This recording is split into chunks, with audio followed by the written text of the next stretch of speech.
ಯಾವಾಗ ಸಿಎಂ ಪತ್ನಿ ಪಾರ್ವತಮ್ಮ ಅವರು ಸೈಟನ್ನು ವಾಪಸ್ ಕೊಟ್ಟರು ಅದಾದ ಬಳಿಕ ಬಿಜೆಪಿ ಹಾಗೂ ಕಾಂಗ್ರೆಸ್ ಹಾಗೂ ಜೆಡಿಎಸ್ ನಾಯಕರ ನಡುವೆ ಈಗ ವಾಗ್ಯುದ್ಧ ತಾರಕಕ್ಕೇರ್ತಾ ಇದೆ. ಪ್ರಮುಖವಾಗಿ ಇದನ್ನೇ ಮುಂದಿಟ್ಕೊಂಡು ಬಿಜೆಪಿಯ ನಾಯಕರು ಮುಖ್ಯಮಂತ್ರಿಗಳು ತಪ್ಪು ಮಾಡಿದ್ದಾರೆ, ಹೀಗಾಗಿ ಸೈಟ್ ವಾಪಸ್ ಕೊಟ್ಟಿದ್ದಾರೆ ಅಂತ ಗಂಭೀರವಾದಂಥ ಆರೋಪವನ್ನು ಮಾಡಿದ್ರು.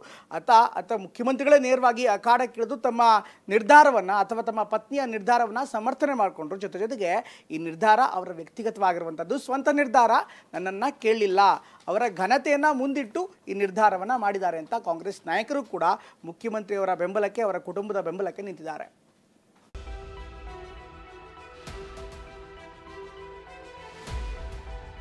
ಸಿದ್ದರಾಮಯ್ಯನವರ ಧರ್ಮಪತ್ನಿಯವರು ಅವರಾಗೆ ಪತ್ರವನ್ನು ಬರೆದಿದ್ದಾರೋ ಬಲವಂತವಾಗಿ ಬರೆದಿದ್ದಾರೋ ನಮಗೆ ಗೊತ್ತಿಲ್ಲ.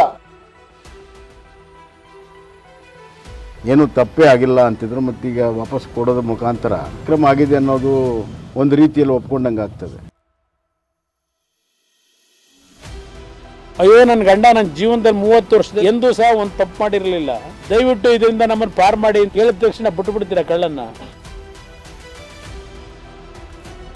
ಬೇಕು ಅಂತಾನೆ ಸಿದ್ದರಾಮಯ್ಯನವರು ಕೆಟ್ಟ ಹೆಸರು ತರ್ತಕ್ಕಂಥದ್ದು, ಇವರೆಲ್ಲ ಕೂಡ ವ್ಯವಸ್ಥಿತವಾಗಿ ಅದನ್ನ ಮಾಡಿದ್ರು. ಸೈಟ್ ವಾಪಸ್ ನಿರ್ಧಾರ ಅಸ್ತ್ರವಾಗಿಸಿಕೊಂಡ ಬಿಜೆಪಿ ಜೆಡಿಎಸ್. ಮುಡಾ ಕೇಸ್ ವಿರುದ್ಧ ಬೃಹತ್ ಹೋರಾಟಕ್ಕೆ ವಿಪಕ್ಷ ಸಜ್ಜು.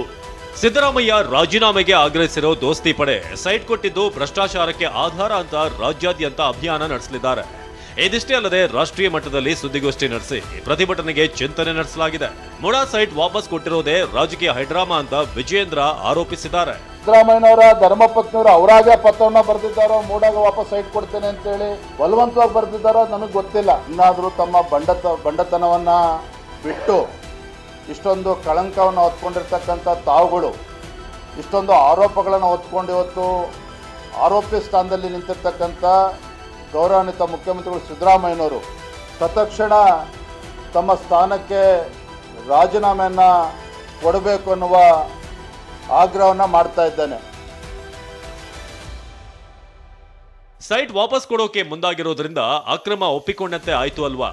ಈ ಹಿಂದೆಯೂ ವಾಚ್ ವಾಪಸ್ ಕೊಟ್ಟಿದ್ರು ಅಂತ ಬಿಜೆಪಿ ನಾಯಕರು ಕಿಡಿಕಾರಿದ್ರು. ಯಾವುದೂ ತಪ್ಪು ಮಾಡೇ ಇಲ್ಲ, ಏನೂ ತಪ್ಪೇ ಆಗಿಲ್ಲ ಅಂತಿದ್ರು, ಮತ್ತೀಗ ವಾಪಸ್ ಕೊಡೋದ್ರ ಮುಖಾಂತರ ಅದರಲ್ಲಿ ಅಕ್ರಮ ಆಗಿದೆ ಅನ್ನೋದು ಒಂದು ರೀತಿಯಲ್ಲಿ ಒಪ್ಕೊಂಡಂಗೆ ಆಗ್ತದೆ. ಹಿಂದೆ ಯಡಿಯೂರಪ್ಪನವರು ಸೈಟ್ ವಾಪಸ್ ಕೊಟ್ಟಾಗ ಇದೇ ವಾದವನ್ನು ಸಿದ್ದರಾಮಯ್ಯ ಕೂಡ ಮಾಡಿದರು.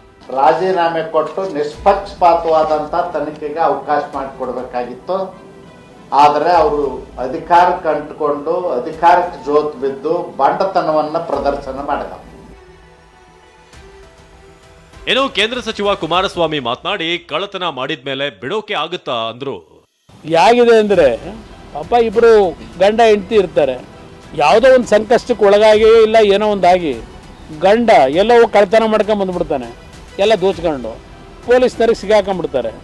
ಆಗ ಹೆಂಡತಿ ಹೋಗಿ ಅಯ್ಯೋ ನನ್ನ ಗಂಡ ನನ್ನ ಜೀವನದಲ್ಲಿ 30 ವರ್ಷದಲ್ಲಿ ನನ್ನ ಮದುವೆಯಾಗಿ ಎಂದೂ ಸಹ ಒಂದು ತಪ್ಪು ಮಾಡಿರಲಿಲ್ಲ, ಏನೋ ಒಂದು ಸಮಸ್ಯೆಗೋಸ್ಕರವಾಗಿ ಕಳ್ಳತನ ಮಾಡಿಬಿಟ್ಟವನೇ, ದಯವಿಟ್ಟು ಇದರಿಂದ ನಮ್ಮನ್ನು ಪಾರ್ ಮಾಡಿ ಅಂತ ಹೇಳಿ ಹೇಳಿದ ತಕ್ಷಣ ಬಿಟ್ಟು ಬಿಡ್ತೀರಾ ಕಳ್ಳನ್ನ? ಏನಾದ್ರು ಬಿಡಕ್ಕೆ ಸಾಧ್ಯನಾ? ಪದೇ ಪದೇ ಕಾಂಗ್ರೆಸ್ ನಾಯಕರ ಜೊತೆ ಪ್ರತ್ಯಕ್ಷವಾಗ್ತಿರುವ ಬಿಜೆಪಿ ಶಾಸಕ ಎಸ್ ಟಿ ಸೋಮಶೇಖರ್ ಮಾತನಾಡಿ ಸಿದ್ದರಾಮಯ್ಯ ರಾಜೀನಾಮೆ ಕೊಡುವ ಪ್ರಶ್ನೆಯೇ ಇಲ್ಲ, ವ್ಯವಸ್ಥಿತ ಸಂಚು ಅಂತ ಬ್ಯಾಟ್ ಬೀಸಿದ್ದಾರೆ.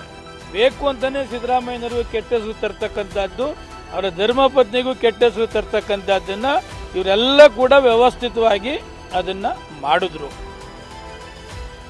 ಮುಡಾ ಹಗರಣದಲ್ಲಿ ಸಂಕಷ್ಟದ ಹೊತ್ತಿನಲ್ಲಿ ಸಿಎಂ ಸಿದ್ದರಾಮಯ್ಯ ಪರ ಕಾಂಗ್ರೆಸ್ ನಾಯಕರು ನಿಂತಿದ್ದಾರೆ.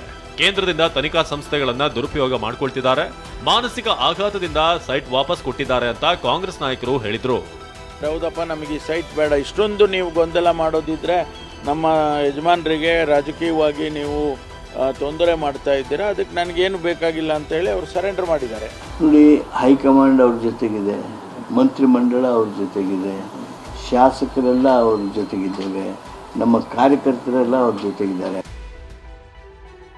ಒಟ್ಟಾರೆಯಾಗಿ ಸಿಎಂ ಪತ್ನಿ ಸೈಟ್ ವಾಪಸ್ ಕೊಟ್ಟಿದ್ದನ್ನೇ ಮೈತ್ರಿ ನಾಯಕರು ಅಸ್ತ್ರ ಮಾಡಿಕೊಂಡಿದ್ರೆ, ಕಾಂಗ್ರೆಸ್ ನಾಯಕರು ಮಾನಸಿಕ ಆಘಾತದಿಂದ ಸೈಟ್ ವಾಪಸ್ ಕೊಟ್ಟಿದ್ದಾರೆ ಅಂತ ಸಿಎಂ ಬೆನ್ನಿಗೆ ಸಚಿವರು ಶಾಸಕರು ನಿಂತಿದ್ದಾರೆ. ಮತ್ತೊಂದು ಕಡೆ ಅಕ್ಟೋಬರ್ 3ರಂದು ರಾಜ್ಯಾದ್ಯಂತ ಹೋರಾಟ ಮಾಡೋಕೆ ಅಹಿಂದ ವರ್ಗವು ಸಜ್ಜಾಗಿದೆ. Bureau report, ಟಿವಿ9.